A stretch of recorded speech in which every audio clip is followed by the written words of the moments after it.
vu hier?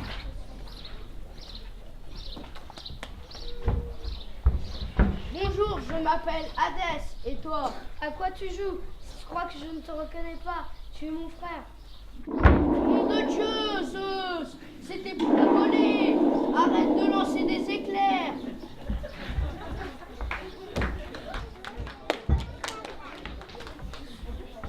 Et toi, tu t'appelles comment? Auguste, et toi? Quel drôle de nom pour une tête d'oiseau. Moi, je m'appelle Isabelle. T'es pas de chez nous. Bah non, j'ai directement d'Égypte. J'imagine pas le colis. N'importe quoi.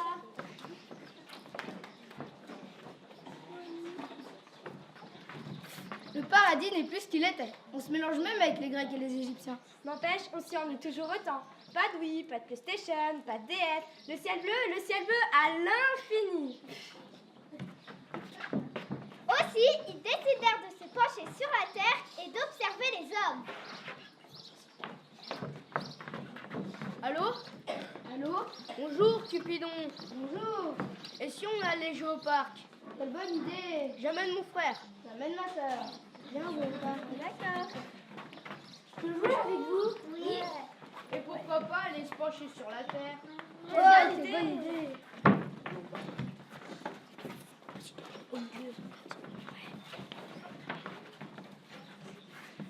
Oh, une petite fille. Ah oui. Elle a des couettes. Ouais. Qu'elle est belle. Elle a les yeux marrons. Cette petite fille bien belle et gentille vivait dans une cabane en bois qu'on appelait chalet en Haute-Savoie. Au revoir maman, je suis dans la forêt. Cette petite fille s'appelait Blue. Un jour qu'elle se promenait au bord de la rivière, elle rencontra un oiseau aux plumes d'or. Oh, un oiseau aux plumes d'or, comment t'appelles-tu? Je m'appelle Plume d'or. Et toi? Je m'appelle Blue. Que fais-tu? Je cueille des fruits et des fleurs pour le nouveau-né de mon village. Et je peux t'aider? Bien sûr. Tu vas par là? Je vais par là.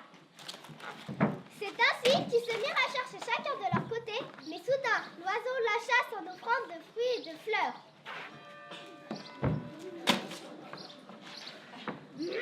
Ça sent la chair fraîche.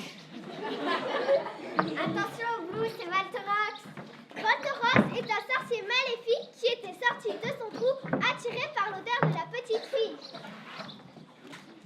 Allez, Blue, monte sur mon dos. Nous nous en allons. Encore un peu. L'oiseau courageux sauva la petite fille et ils partirent tous les deux faire le tour du monde. Tu m'as sauvé la vie, comment te remercier? En acceptant mon amitié. Oh oui. Une belle amitié était née.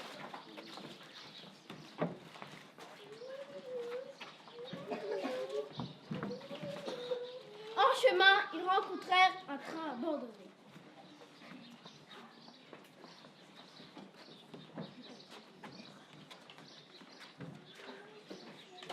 Oh Blue, tu m'as l'air fatiguée. Tu veux qu'on se pose ici?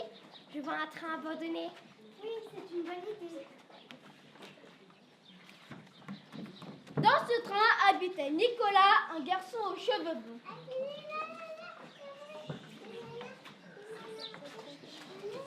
Oh, bonjour. Bonjour, comment t'appelles-tu? Je m'appelle Nicolas et toi? Je m'appelle Blue. Veux-tu rester avec moi? Oui. L'oiseau s'en alla et la petite Blue resta avec Nicolas. Oh Blue, je suis un peu fatiguée. J'ai besoin d'aller faire un tour. Pas de soucis, on se retrouvera plus tard. Je resterai avec Nicolas. À tout à l'heure. À tout à l'heure. Mais voilà que le train redémarra. Vite, on va aller voir ce qui se passe à la tête du train. Qu'est-ce qu'il y a, Lily? Le train a redémarré. Je n'aurais jamais cru qu'il ferait une chose comme ça. Je n'ai jamais vu de conducteur roi.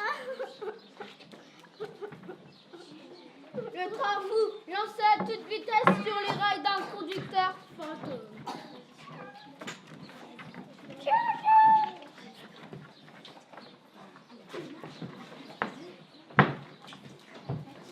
Par la fenêtre au grand carreau fissuré, Nicolas, Lily et Blue, éberlués, ont vu en passant une immense maison avec deux tours, projetant dans les airs toutes sortes de fantômes, de laides sorcières et de squelettes.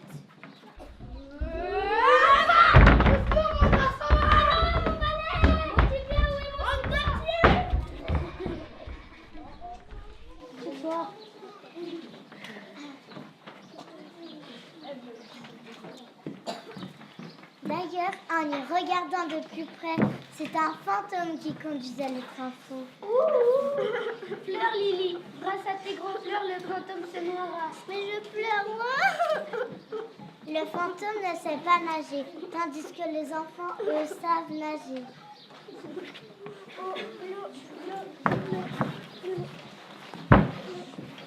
Ce fut comme si les larmes de Lily avaient attaqué le fantôme et l'avaient fait disparaître. C'est incroyable, Lily. On dirait que le fantôme s'est noyé. Bravo, je te félicite.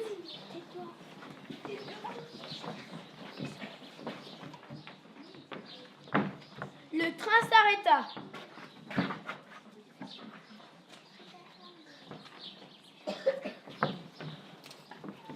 Où est-ce qu'on est? On n'y voit rien. C'est à cause des arbres. On ne sait pas s'il fait nuit ou s'il fait jour.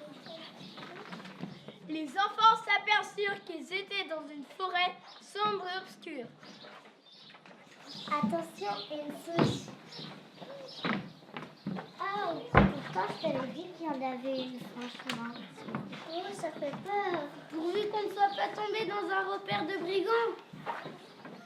Les enfants effrayés se mirent à la recherche de l'oiseau plume d'or ami de Blue. Plume d'or, Plume d'or, plume d'or, plume d'or. Plume d'or, où es-tu? Ils marchèrent, marchèrent et marchèrent.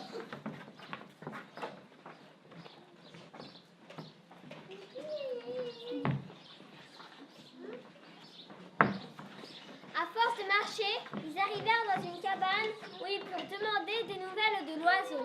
Plume d'or, plume d'or, où est plume d'or, plume d'or, plume d'or. Ah, une maison. Toc, toc, toc.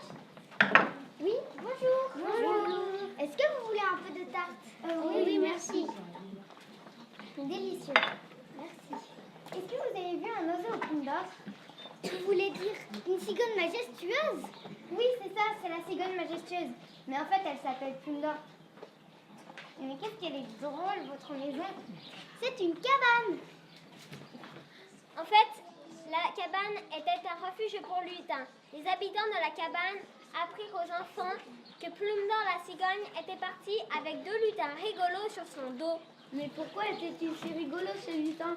Mais parce qu'il emmenait toujours son grand frère avec lui et il mettait toujours son chapeau de travers. Ces lutins venaient de la forêt des champignons. Ils s'étaient enfuis car leur famille avait été détruite par un affreux chasseur de lutins.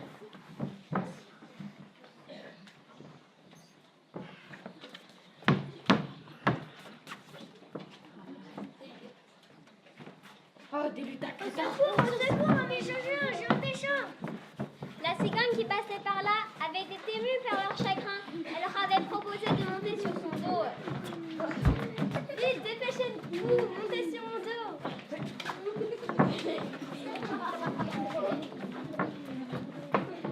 Ces lutins aimaient bien voyager et l'oiseau connaissait un pays merveilleux, l'Afrique de l'Ouest.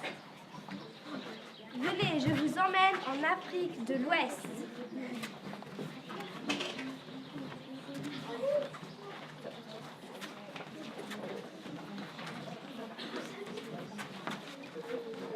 Arrivés en Afrique, les lutins virent que le paysage n'était pas pareil qu'en France.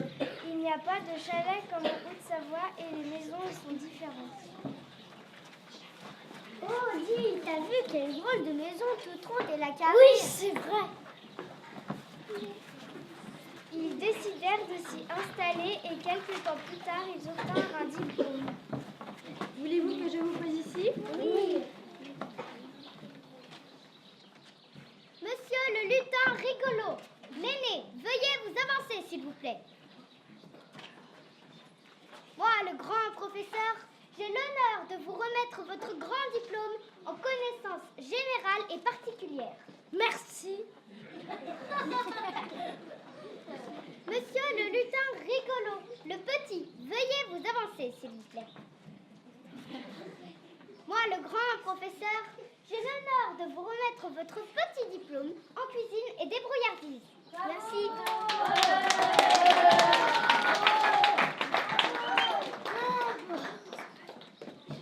Mais, et la cigogne, me direz-vous? Les lutins n'ont plus besoin de moi. Je me demande où se trouve une chère petite fille que j'aime. Plume d'Or était définitivement attachée à la petite boule. Oh, Plume d'Or, tu es revenue? Lou, monte sur mon dos. Nous continuons notre voyage. Ça fait tellement longtemps. Chaque année, les yeux, en se penchant un peu par-dessus les nuages, pouvaient la voir accompagnant l'oiseau dans l'une ou l'autre de ses aventures.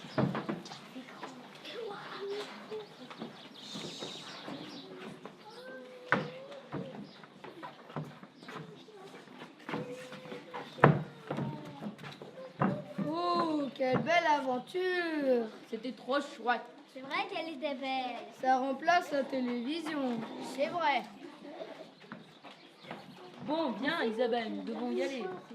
Au revoir. Au revoir. Au revoir. Vite, Raphaël, on est en retard. D'accord, Simon. Au revoir tout le monde. Bien, Zeus? Ok, Hadès.